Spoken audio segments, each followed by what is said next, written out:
In southeastern Alaska, a long-running dispute over logging refuses to die. The U.S. Forest Service has announced a new plan to manage the Tongass National Forest. But conservationists say the plan still favors logging at the expense of wildlife and ecological values. The Tongass is the largest national forest in the United States, covering 17 million acres, more than 3 times the size of New Jersey. It's a temperate rainforest, a rugged area with spectacular scenery, abundant wildlife, and clear streams filled with salmon. It's a very lush forest. There's just vegetation everywhere. You're just surrounded by it. Everywhere you look, you're seeing something that just kind of makes you want to go, wow. During the past half-century, the Tongass lost roughly 1 million acres of its richest old growth to clear-cut logging and road construction.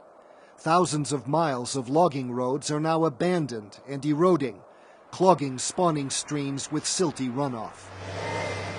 Today, logging is a much smaller part of the local way of life.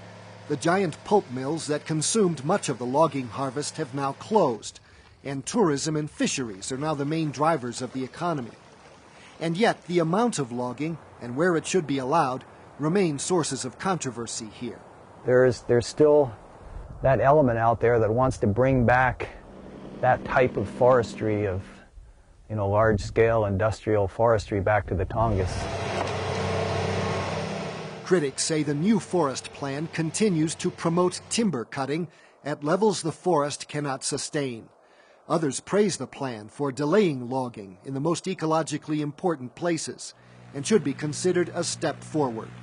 Meanwhile, communities in the region are finding ways to repair the damage caused by decades of unsustainable logging, rehabilitating spawning grounds, and developing new tourism opportunities.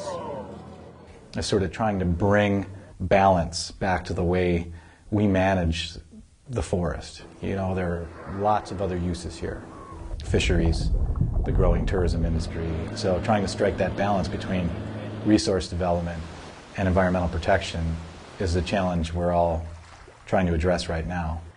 Because the new forest plan defers logging in some high-value areas, some say it allows breathing room for people to work together and find compromise. But others warn that postponing decisions on logging in those areas only serves to leave them at risk, prolonging controversy and uncertainty. For This American Land, I'm Gary Stryker.